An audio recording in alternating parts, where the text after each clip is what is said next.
kayo.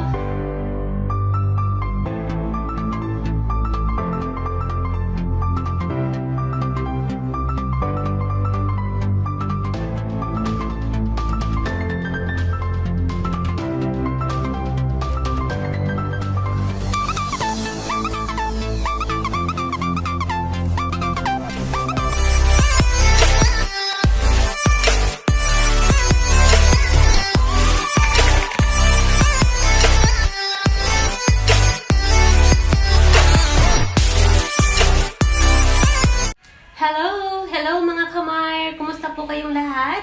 Today is good evening, December 17, 2020, and I'm here now on the second floor.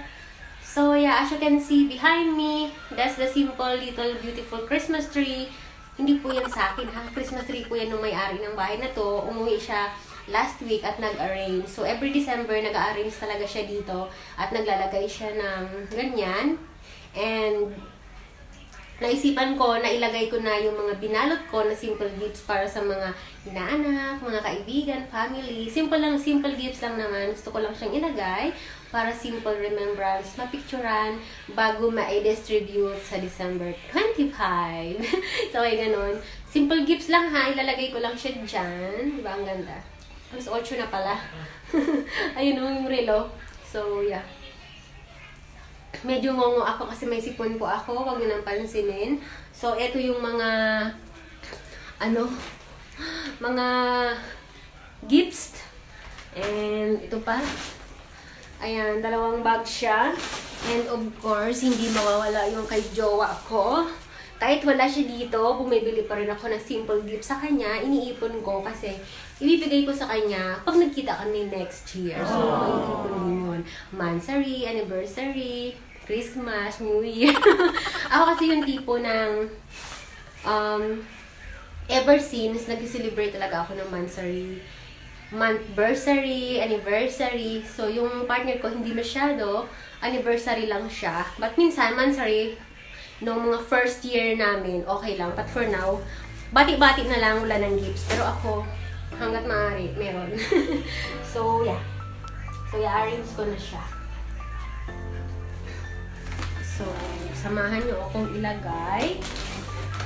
Eto. Ayan. Ito ay kay Miley, sa kaibigan ni Claire, na anak ko. Ilalagay muna natin siya dito. Pasensya na shaky, and ito. Ayan. Mga simple gifts lang naman to para sa mga bata. To make them smile on a simple way.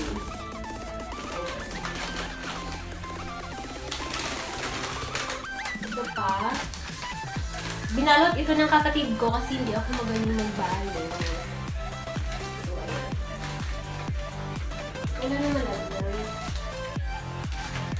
Picturean lang natin siya, tapos tatanggalin ko din naman siya mamaya. So, ito pa. Nangalay ako. So, meron pa! Wait lang! So, ito pa po yung ilalagay natin, i-arrange natin doon sa little Christmas tree para maipicture ko mamaya. So, ayan. May mga may-ari na po yan. Itong blue and itong white, para yan sa boyfriend ko. So, yeah. Let's continue to arrange. Merry Christmas to everyone in advance! So, ayan. Ang ganda pala tingnan kapag naka-arrange na siya. So, mayroon pang konti. I-arrange natin siya.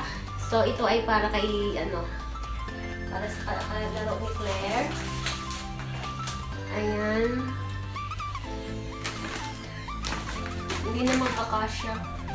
Dito na lang sa baba. Ayan.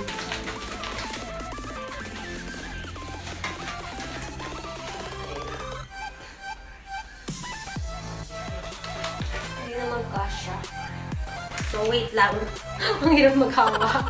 Shaky! Baka duling-duling na kayo dyan. Nahilo na kayo sa maghawak ko ng camera. But anyway, dito ko na lang siya ilalagay sa baba. Ayan. Dito na lang. Kasi puno na, baka mag-iba yung Christmas tree. Baka mag-iba. So, ganun. Diba? Nakakatuwa kapag marami kang binalot. So, yeah. So, that's it. Konti lang naman. Simple lang naman. So, ayun siya. Ano ba? So, ayan. Yung iba, nilagay ko na lang sa sahig. Para lang ano. So, ayan. Simple lang siya, pero maganda naman tingnan mo, diba? So, I wish each one of you have a beautiful, happy, and blessed Merry Christmas. So, babatiin ko na kayo ng Merry Christmas in advance. Ulitin ko ulit sa araw ng Christmas. Babatiin ko ulit kayo. So, yeah. That's it, my vlog for today. Ganda. So, ayan, ganyan po yung hitsura, ganyan po yung kinalabasan ng mga little gifts na pinag-arrange ko. So, hindi siya kasya sa table, kaya yung iba nilagay ko na lang sa taas. Ayan.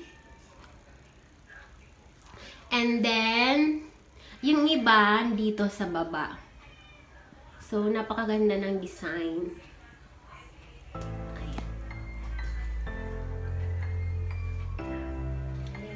Little gifts lang naman. Ayan si Mama Mary and Jesus. So, ayan.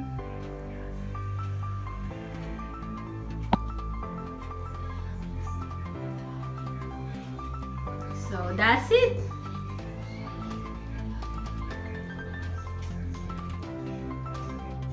So, ayan. That's it. Nakita niyo na po yung simple na simple vlog na gusto kong i-share sa inyo. Naayos na po ng konti yung mga gifts and yeah, ganun yung nangyari.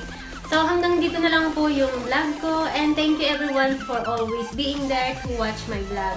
And to those mga sisi ko dyan na lagi nag-play ng vlog ko, thank you everyone mga sisi loves and I really appreciate. And yeah, God bless you all. Stay safe. Be happy always. And may God bless us all. So, see you on my next vlog. And once again, advance Merry Christmas and a Happy New Year. Bye-bye!